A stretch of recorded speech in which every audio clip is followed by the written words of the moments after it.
For some reason, that didn't work. I tried to play our intro video, but it didn't go live right away. Oh no! Looks great. Welcome, everybody. On our end. Welcome, everybody, to the Writing Gals. We are so excited to have Mallory Cooper on our show today. Thank you, Mal, for coming on board. Yeah, thanks for having me. I'm first time here, so it's kind of exciting. Yay! And we are going to be talking all about Mallory's new book coming out and everything. But first, we're just going to talk about what we've been up to. So, Michelle, you want to start? Just tell us what you've been up to.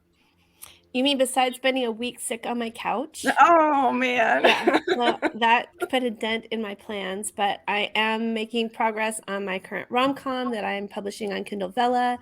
And kind of some exciting news. I got a permit from the city to start building my writer shed in the backyard. Oh, so exciting. So I'm really excited about that. And we're going to start breaking ground on like the foundation and everything like that in the next couple of weeks.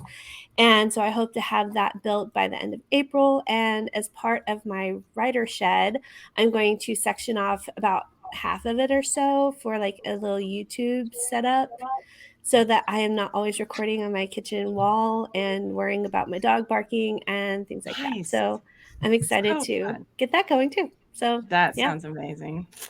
Awesome. And I've just been working on Nebraska Writers Guild Conference because I got suckered into being the vice president and in charge of the conference. So that's what I've been doing all week long.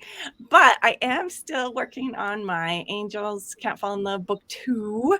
And I have no idea what the title of that will be yet. So it's to be determined. But I am working on it. So, and I am putting chapters of that on my Patreon. So if anybody wants to see what's happening in book 2, if you didn't like the cliffhanger of book 1, you can go read what I'm writing on my Patreon. What are you up to, Mallory? Well, I mean, getting ready for a Kickstarter, which launches next Monday, but also I've been struggling with this one book. It's book 2 in a series, and I've literally been working on this book for 2.5 years at this point. Wow. Because I was going to make a series where every book in the series was 150,000 words long, and they followed this entire cast of characters from a whole bunch of other books. So they have like 16 to 20 POVs. And I created a monster that I could not tame. I wrote lots of other books in the meantime, but I spent 2.5 years fighting with this, and I finally just decided to break it apart into multiple series. And suddenly it became free. So it was really awesome to realize, like, hey, here's this book I've been fighting with forever, and after making this one change, I'm like 10,000 words away from being done. So I'm really excited about that. And then also, Jill and I decided that we don't really do anything productive between 10 and 11 anyway. So we're going to bed at 10 now and getting up at 5 so we can do extra writing in the morning. Oh, nice. Yeah. I don't do anything productive at 10 o'clock at night anyway. But yeah, right? Like, I'm a night owl. So. If I try and write at night, it doesn't work out for me. My brain's shut down. But tomorrow do regrets it. Yeah. Yes. I can stay up and watch dramas at 10, but I can write at 5 in the morning. So yeah, that's kind of where we are too. You got to find your sweet spot, huh? That's smart. Awesome. All right. Well, Mallory, tell us about your Kickstarter that you're doing and this new book you have coming out. Sure. So the book is the 3rd edition of Help My Facebook Ads Suck. And I kind of started doing it because it occurred to me last summer when someone was saying, like, hey, can I, like, you know, what would you recommend that I read your book to learn about how to do Facebook ads? And I'm like, would I at this point actually recommend it? Because the last edition, the 2nd edition, I did release it like late 2019, right before pandemic. And so much has changed since then.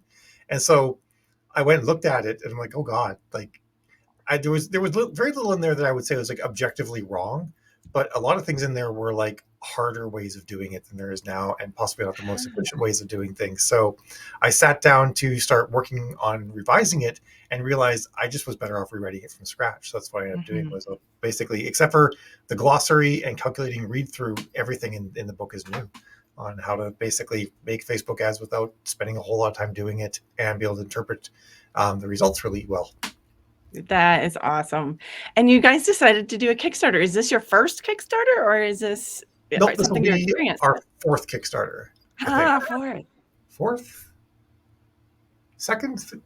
No, 4th. It'll be our 4th, yes. I'm not sure if it was 4th or 3rd. But yeah, so we've all the ones we've done before are fiction, so this will be the first nonfiction Kickstarter. So there's some differences and whatnot there, but yeah, we've done a number of them now, and I like Kickstarters. I actually think Kickstarters are the best ways to launch books because they give your launch a beginning, middle, and an end. Where most time when we launch books, we just sort of put it out there, we do some marketing activities, and then we just let it fizzle. Yes. And we also we're stuck only selling things through the retailers when we do regular book launches. So if you can't sell it on one of the retailers, you can't package it together. You can't say, hey, go to Amazon and buy an ebook, a hardcover, and this cool poster or map or whatever that I might have that goes along with it. But it's just not possible to do that. But when you do with Kickstarter, it's almost expected that you're going to have these cool bundles where people can get more than just a book. And it gives you this opportunity to engage with your readers in new ways and sort of let them get like custom content and collectible things and stuff like that. So it's a lot of fun. It's a lot of work, but it's also a lot of fun. Yeah, it sounds like a lot of fun. So what are you putting in this Kickstarter that people get to get when they get this new book? So, I mean, one of the things is just getting the book or in ebook or print form. And actually, the first couple of days of the Kickstarter, it'll actually be cheaper to get it in the Kickstarter than it will ultimately be retail. So it's a bit of a sale as well.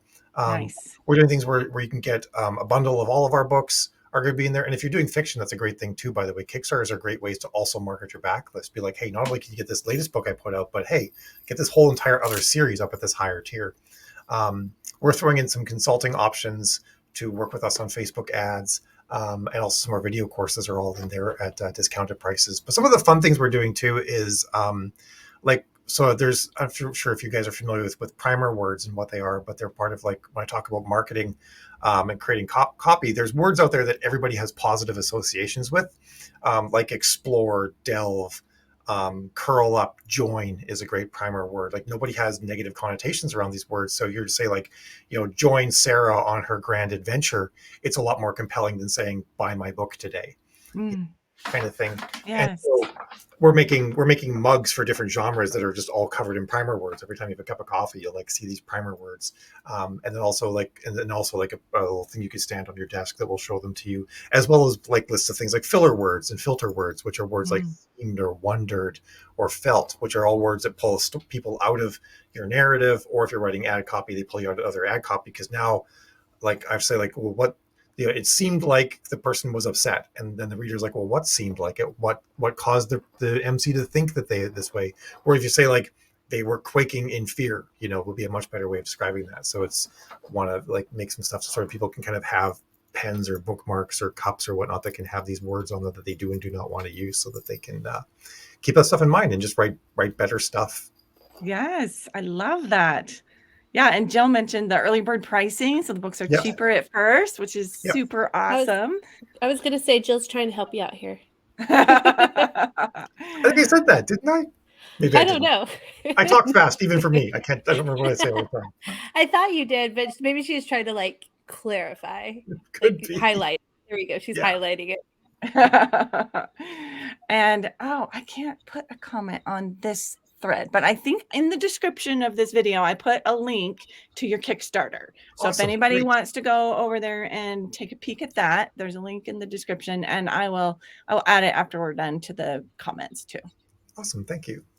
Awesome. So we do have a couple of questions that people asked before the video. And if anybody has any questions for Mal, go ahead and put them in the comments and we'll get to them. But Rachel was wondering, why does a successful AMS ad stop serving despite increasing bids or budget to try to get to serve again? I guess she's having trouble with her ads. And she said the targets are all author comps. And so she's not sure why that ad has stopped serving.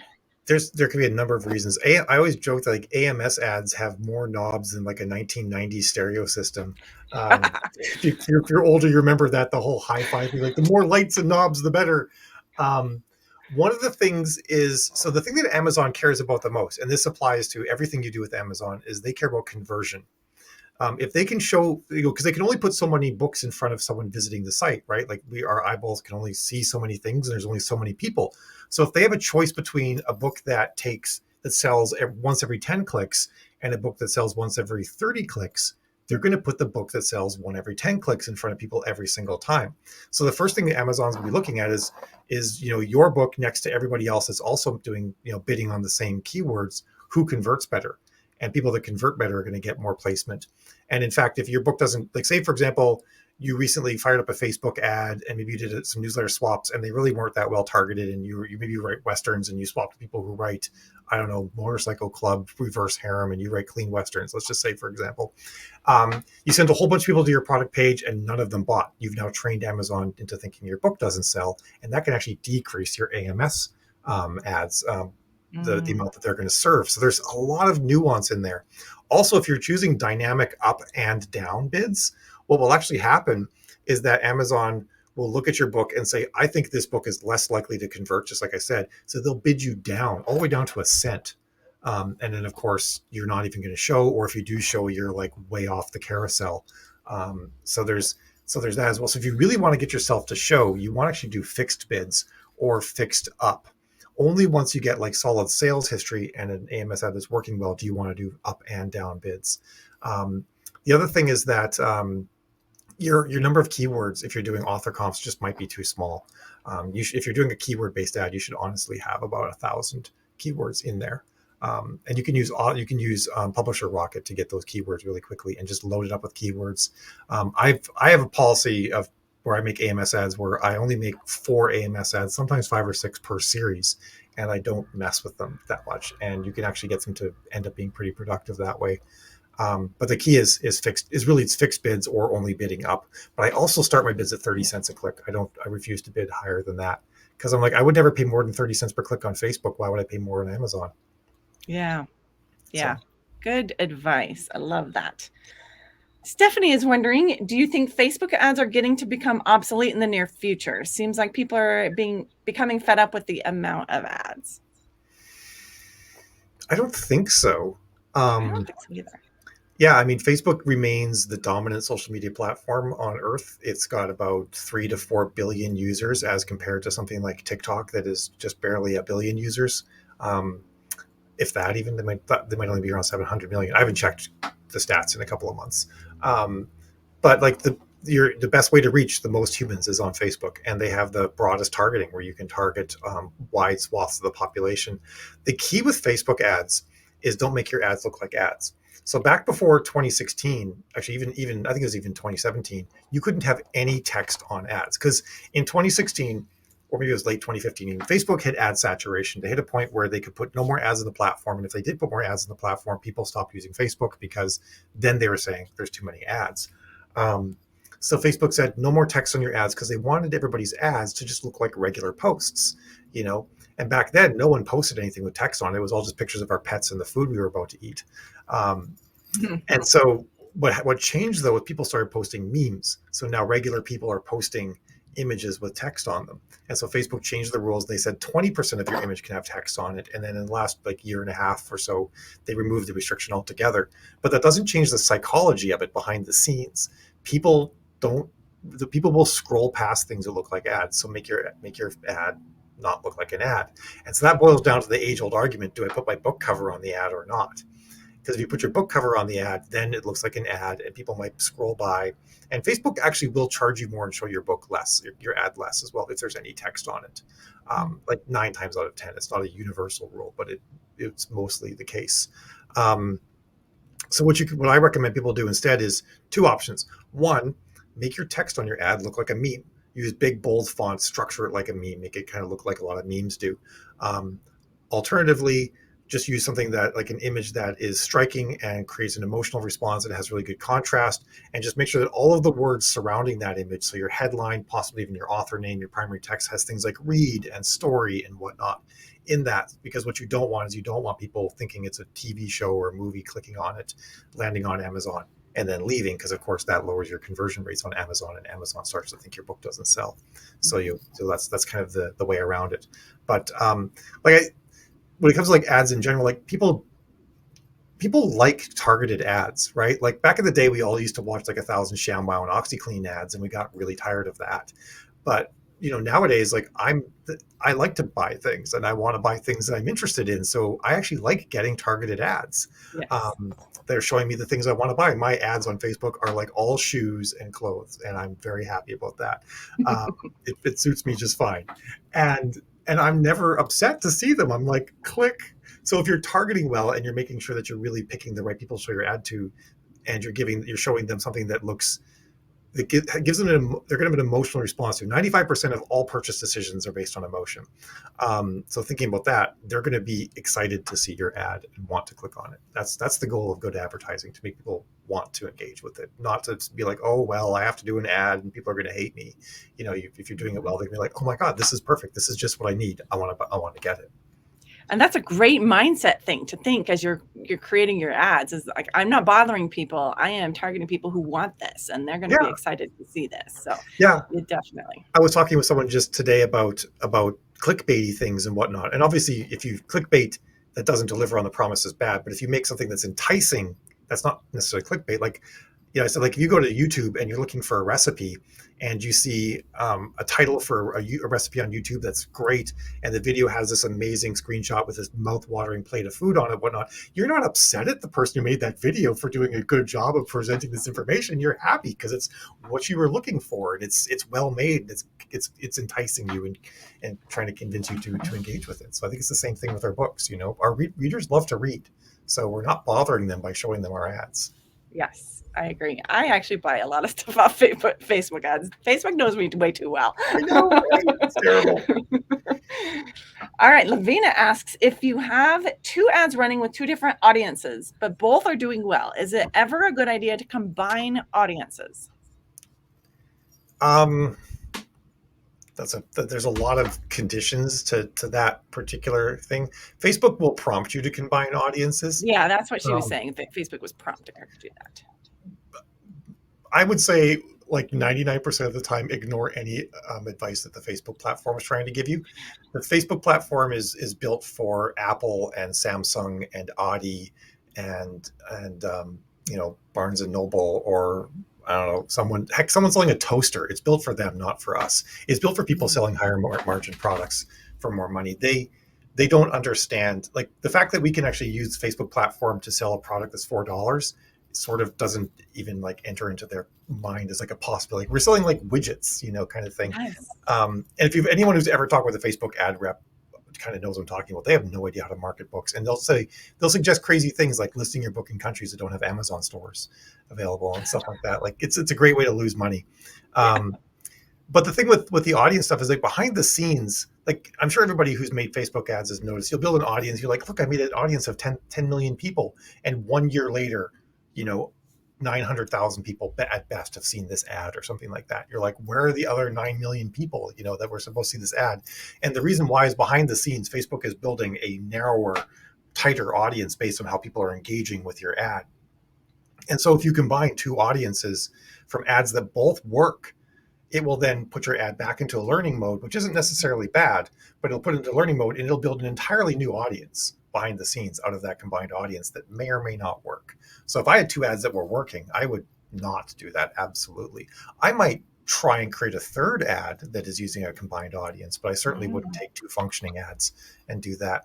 The other thing that we can now do, that we have the attribution links, is always use attribution links on all of your ads. And then what you can do is, once you've had these two ads, going different audiences running for a bit, you can go to the attribution system and say, how many clicks did it take to make a sale with this audience? And how many clicks did it take to make a sale with this audience? And I've had ads that are like neck and neck. I've had other ads where one audience, so on Facebook, the ads looked very similar. They had good result rates. Cost per click was almost the same, great engagement. But when it came to conversion, one ad was 1 in 100 clicks bought, and the other ad was 1 in 10. So that's another important thing to be looking at. And that conversion info is what will tell you everything you need to know about what to do with how much spend you're putting into ads. But yeah, I would never combine ads just because Facebook said. I've never seen that work well for people, to be honest. Or when it says like your clicks may double, I've like never experienced that. Like half the time it's like your clicks may double compared to these other things. It's like, no, they're not. Stop. Good advice. What's your opinion on carousel ads? Carousel ads are designed for catalogs of things. So, I mean, anybody who's like me, whose ads are filled with clothes, they're great, right? Because I'll see a carousel ad for like some brand that I like, and I'll just start swiping through all these shoes or, tops or dresses or something like that. People aren't buying books like that, right? Like they're trying. Yeah. When I'm buying a piece of clothing, my emotional response is to the clothing. I think it looks good. I think I'll look good in it. It's cute. I love these colors. But when it comes to books, we're selling people on the story, and you're kind of like losing the ability to focus someone in on your particular story with a carousel ad. You're kind of giving them a smorgasbord of choices, and while we're used to that for, I mean, we are kind of used to that for books, but I feel like it's not it's not going to work as well because you're giving people too many choices, quite honestly, and you're also asking them for a larger time investment to investigate whether or not these choices are all going to work. So I think I've never encountered anyone who's done better with carousel ads than single ads for a book, I guess is what I'm saying. And I just think they're built for a different purpose. Good advice. All right, Cam, she asks, I love Mal's talk, finding and keeping readers, that she's done for 20 books. In that talk, Mal describes posting positive reviews to prime readers. Does that mean posting them on a book's Amazon page or on your website or social media? Everywhere. Everywhere. I think positive, because people are going to trust a third party talking about your book more than they're going to trust you. It's just sort of the nature of people, right? Because a third party talking about your book doesn't have any skin in the game. They're doing it out of their own goodwill. So I think getting a couple of positive reviews on your website with each book is a great idea. Sharing them on social media, like on your regular wall, might seem a little bit aggrandizing. If there's a word I want to use, but I keep thinking the wrong word, but you know what I mean. But they're great in ads because people expect ads to be promoting a product versus like your personal wall or something like that. So I definitely recommend running some of your ads with good 5-star reviews in them, and also put them on your product page. Like there's a section if you use Author Central where you can, like, I think it's called like on the inside flap or something like that. They've got a bunch of sort of sections for the product pages. I take some of your best reviews and highlight them higher up on the page is a great idea too. Yeah, that's a good idea. And another from Cam, Mal has described using the book's cover description and tropes to prime readers. Do things like A+ content help prime readers on a book's page too? I don't think that A+ content is a super grabby thing when it comes to books. I think it's kind of nice and it looks pretty and it can add a level of professionalism. So back in the day, A+ content has been around for eons, but it used to cost $500 per product to add in A+ content, and you used to have a special reseller, or sorry, Amazon Seller Central or Advantage Central account to do it, and they would even charge you $500 to make a revision. Like, it was expensive. And their own stats that they were using to sell this were saying that the people saw a 1% to 3% improvement in conversion by having A+ content.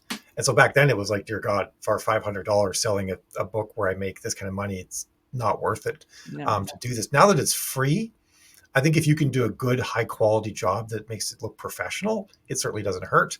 But if you can't and you end up slapping something up there that doesn't look professional, or you're not sure what would look professional, then I think you might actually end up hurting yourself by putting A+ content in there. That's actually good advice. So E.M. Bernal asks, based on your experience, do you think Facebook ads or Amazon ads are more beneficial? I can't imagine having a marketing strategy without using both of them, to be honest. I think, sort of broadly speaking, AMS ads tend to do better with KU readers, and Facebook ads tend to give you a little bit more room with non-KU readers. And kind of the reason why is, like, AMS ads only show to people who are currently shopping for books on Amazon or have a Kindle in their hand. So they're people that are probably heavier readers, and that's why I think they tend towards AMS more. Facebook, though, is going to catch people no matter what they're doing. So you're going to be a little bit more likely to catch casual readers, and casual readers are less likely to have KU and are more likely to buy. So you can kind of reach two different audiences that way.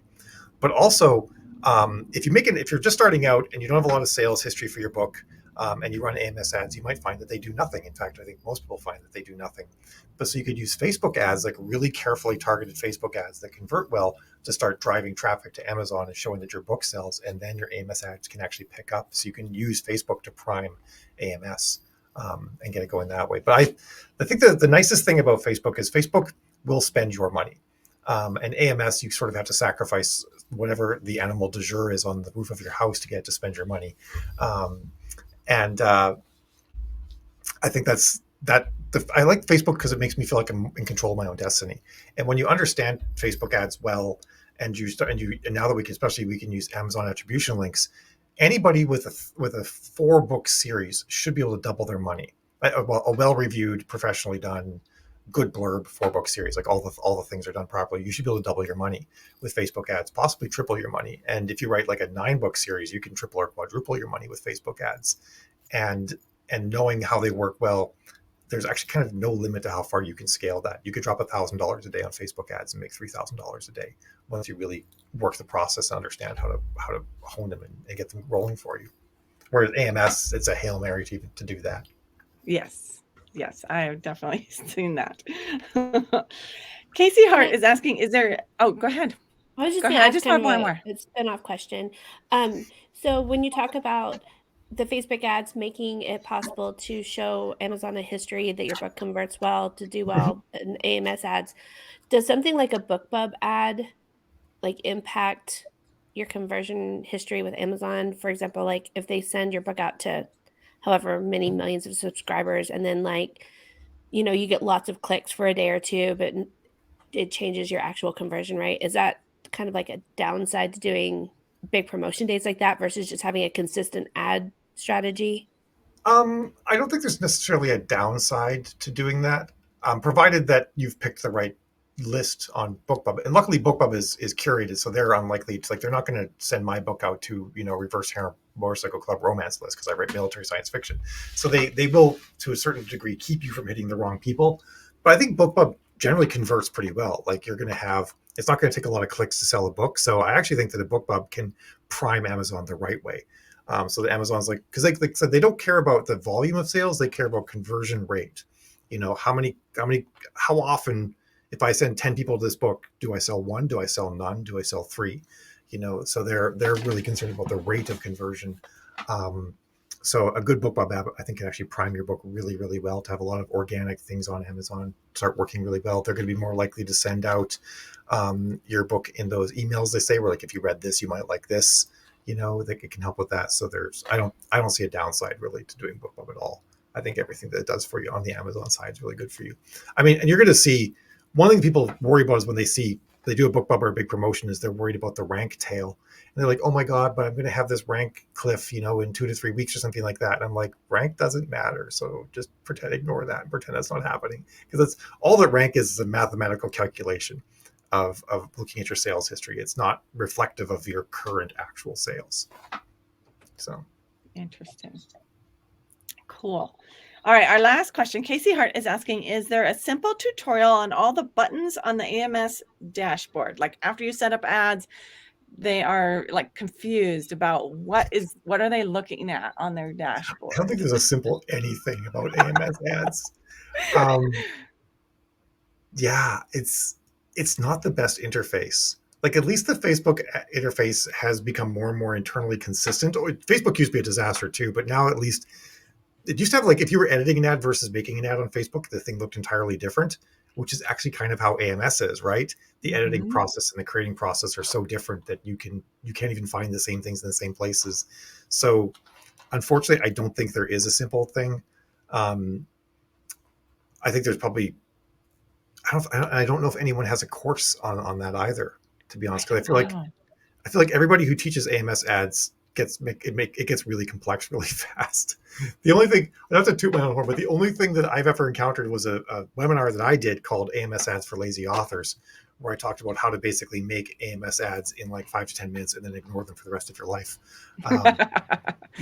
which is my strategy, and not for the rest of my life, but for like a good solid 6 months. Yes. So perhaps we might make that available or do another class on that, but it's really just a matter of making sure that nothing on AMS is spending too much money and not making sales, and making sure you're doing you're targeting well. Actually, I guess there's so much. It's even just trying to say that. The other thing that really matters about AMS ads is your categories. If you use bad categories and keywords in KDP, it will affect where you're at, where your book shows up in AMS. And if your book, like, I don't know, like just for extreme example, you put your book in Norwegian basket weaving category because you wanted to get a bestseller tag there. Well, now when you run AMS ads, Facebook or Amazon's going to put your book alongside all sorts of other nonfiction books like that. It's not going to convert. They're going to stop showing it. So there's a lot of knobs, and there's not. I wish there was a way I could say like, oh yeah, it's just this simple thing. Look at this one thing, and you'll be fine. But it's not. It's just, yeah, it's unfortunate. So I did actually sign up to take your course on lazy AMS ads because that is totally me. I am the lazy AMS person. And then my father got sick and like terminally ill, and so I couldn't go to the class. But I have it downloaded and I will watch it when I have time. Cool. I'm really excited to learn all that. It's really interesting. We got some people that wrote us because there were some people that, and there's always like some folks who are, well, actually not always, but sometimes there's people who aren't happy with the offering. And we got some people saying that it was too complex, and some people saying it was way too simplistic. So I think that means I hit it right down the middle, which is good. Right down the middle. Exactly. It's funny. Like for me, I've been doing AMS ads now since 2016. And so I sort of just can almost do it fairly well by rote. And I know basically I do this, and this, and I ignore all this stuff over here. But I sort of do it instinctually. But then when we actually got to the class, I'm like, dear God, this is like, explain this to people who don't know it is really complicated. Yes. It's like, let me go back to the safety of Facebook, which is kind of surprising because Facebook used to be the overly complex one. Right. Yeah. Really exactly. So I have a question personally. Sure. I did Facebook ads back in the day, and they were working for me. And then I decided stupidly to advertise a book called Don't Bet on Love. And they hated that book because it had to do with gambling is what I think they thought. So they shut me down. Like they completely shut me down. And I kept appealing, and they kept saying, no. And then they finally said, stop appealing. So I can only run ads on my husband's account now because they won't let me do any ads on my account. Is there anything I can do to like say, dudes? Well, it depends if they said if it's your page or your advertising account or your business account that they banned from doing ads, because they can do all three or one of those three. So good question. I think it's my business account. All right, so they banned your business account, then you're probably like banned. Yeah, I think I am. No way around that. Your personal profile on Facebook, is it your real name or is it a pen name? Yeah, it's my real name. Okay, because I was gonna say if it's a pen name, you could try making another account and pretend you're a whole different human being, but you're basically doing the only thing you can do is running them as your husband. I encountered someone just the other day, and that was what we had to do with them too. We're like, hey, does your husband do social media? Just use his account. She's like, he doesn't. He doesn't have social media at all. I'm like, this is perfect. Make it there you go. Perfect. It's now your new account. So I've tied his into my like author page or whatever.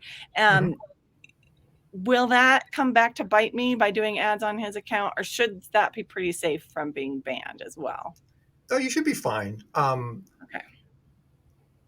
As long as you don't do any more gambling books, Victory. I'm not going to do that book. I had this one poor author. She made an entire series about a dating website, and the dating website was rightmatch.com, which is an actual scam website in reality. No. And so Facebook just brought the hammer down on her. They were not, but we actually, in her case, we actually managed to get her account back, but it was one of the things, like, I can't think of any reason why she got hers back and someone else didn't. I guess we just met the right person at Facebook that day via the appeal button, and away it went.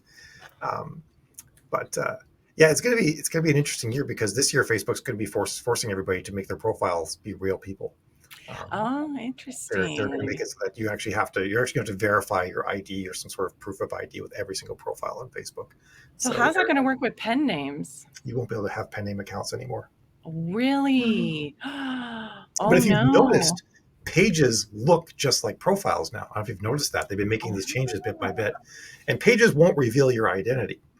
Okay. So, and now pages can join groups and admin groups and all this sort of thing. Sure. Because what Facebook needs, and actually this is connected to legal reasons. The United States passed I forget the name of the laws, was it the COPPA laws? It was child sex trafficking laws about a year and a half ago. And those laws make it so that the provider is now responsible for all of the content on the platform. So it used to be that if we posted something bad, Facebook wasn't liable for it, but now they are, and both civilly and federally legally liable for it. So they need to know the humans that are using their platform, and they can't have pretend humans using their platform anymore. So that's why they've made it so that profiles can, or sorry, pages can look like people, but behind the scenes they know the real actual human being doing the things, so they can, so they're not liable. Basically, they can like point the finger to the bad person who did something. That So it's going to be, totally makes sense. yeah. So that's so it comes. I brought it up because we're talking about getting your account shut down. Is people should be proactive and make sure you have a profile that's in your actual name. Make sure it owns your page and your ad accounts and everything, and possibly shut down your pen name profile at some point. Yes. Right now they're trialing the system in New Zealand, but once they're done that, they're going to start rolling it out globally. Really good information to know. Yeah. So go ahead. Can I ask a question too? I don't know if this is within your realm of experience, but I know a lot of authors are trying to figure out how to use Facebook ads to target Kindle Vella. Do you have any insights for Kindle Vella specifically? And or like a lot of authors are setting up YouTube channels for their audiobooks as well. Are Facebook the same principles that you would use for your regular books? Would they be good for those, or what do you think? With Vella, I found generally with trying to do any kind of advertising where you're trying to be specific by medium is tricky. Like if you try to make audiobook ads, you'll spend a lot more money on them and you won't get really good conversions. So what I generally try to do is I try to make ads that have utility across the board. I'll get to Vella in just a second, but like with my regular ads, at the bottom of the ad copy, like the primary text box for each ad, I have like ebook, print, and audiobook if I have the audiobook. And then when I'm doing my targeting, I'll also target people who listen to audiobooks. So I'll say like, here, if you're interested in all of these authors and you read fiction books and you listen to audiobooks, for example. For Vella and whatnot, I've found a lot of the time that just regular ads will work depending on the genre. Some genres are bigger in Vella than others. Like romance obviously is big, and thrillers are actually starting to get kind of big in Vella. But what I can also then do is maybe I'll build a really broad audience of people who read all sorts of romance and whatnot. And then I'll narrow it by people who like Wattpad and Radish and a lot of other sort of serial fiction kind of things. And depending on your genre, you might like romance, you can build a big enough audience to run Vella ads that way. Other genres, you can't build a big enough audience to run Vella ads that way, because once you do that narrowing, you'll be left with like 20 people kind of thing. So it is pretty genre specific, but generally speaking, if you're in a major genre, you should be okay with doing that. YouTube, what I do is I kind of do my same thing as I do for audiobooks. I'll actually have my main ads running, and I'll be like, print, ebook, audiobook, or listen free on YouTube. And and then they can go off and listen on YouTube. I tried running ads where I was directly targeting people who watch YouTube and making YouTube only ads, but they really didn't work as well. And I didn't really get that utility because Facebook doesn't really give us the ability to like narrow down based on how people consume entertainment that well. I mean, it's really hit and miss. If you run Facebook ads, you'd be like, wow, look, I can target by people who are interested in this author that like has 10,000 followers, but this other author that has 5 million followers, I can't target by them at all. And it's kind of true across the board. But the one point where I did use ads just to YouTube was when I was trying to hit that 1,000 subscriber mark so I could monetize. So then I did spend money at a loss effectively to try and get those 1,000 subscribers. But then once I hit them, I was making like $2,000 or $3,000 a month off of YouTube, which was pretty awesome actually. Nice. Because I just took my existing books they've been out for years in some cases that I owned the rights to, and just slapped them up on YouTube and made more money for them all over again. Yes, that's what I've been doing too. It's great. Yes, I've been starting mine, and I did 40 takes of my little profile video for my channel today. Like, why is it taking so long to record like this little teeny tiny thing? But anyways, I'm working on that, so it's definitely on my mind. Don't laugh at me too much, Victorine. Are you a perfectionist, Michelle? I am. How did you guess? Yes. Something could be. But I did 3 and then gave up. I'm like, it's not perfect. I don't care. I haven't gotten to the I don't care part yet, I guess. I didn't even do an intro for my channel, I don't think. Well, Victorine suggested it specifically because of monetization things and to like let YouTube know this is me, this is my face, this is my name, all the content here belongs to me. And I'm especially trying it because I'm hoping to add pen name books on the same channel, and I want to let them know like this is me too. And Right. Yeah, that makes sense. I've seen a lot of YouTube channels that make me really angry because I see audiobooks for like Colleen Hoover and like, like all these like big time names. I'm like, I know that's not yours. Yeah, So I there's know. so many pirated Yeah, channels out there. I look at like my biggest referrers to people coming to my books, and they're all watching pirated stuff on YouTube. I'm just like, come on, YouTube, how come you can't spot this? Like, Right. it's crazy. Yeah, they'll spot it if you try and monetize, but if you don't try Exactly. and monetize, they just let it go. And I'm They'll just just like, let you rip anybody just off. Yeah. get it off of there. You can tell. I'm going to be switching over to doing AI narration for my books, but it's actually only partially AI narration. So I'm using something called Meta Voice XYZ, and they have a system where you speak into a microphone, and then it will produce audio in whichever voice you want. But it maintains all of your own inflection and intonation, all persists. So if you use like regular text to speech stuff, you have to like go in and modify pronunciation on words, and this will even like do laughs. Like if you laugh out loud, it will just laugh in this AI voice, and they'll actually make custom voices for you too. So it's Meta Voice what? It's called Meta Voice XYZ, I think is their website, metavoice.xyz. They even have a live one where you can actually in real time talk, and then the AI voice will come out. Oh, wow. Yeah. That's really amazing because like it's the inflection thing specifically that bothers me with the AI voices. And the cool thing too is that it filters out background noise. So if you really want to do your own narration, you'd actually have to have like a quiet room and like get rid of all the clicks and all that. But since the AI is just saying your words, it doesn't reproduce any of those sounds. Oh wow. So you can actually that is really cool. Yeah, I wasn't expecting to come on here and find that nugget on top of everything else. Yay. And they've got a host of male and female voices, so you could narrate your own novels and have male and female voices for your different characters as well. So that's really cool. It's really neat. I'll be looking into this as soon as we get off here. There you go. Do we have any questions from the people viewing? Yes, popped up. A couple of them actually. So you're saying that all profile accounts will require some kind of ID verification. When will this be enabled? So I think you kind of went over it. So this is obviously, so Facebook is still running the trial for this in New Zealand. So they might change their decisions after they run that trial.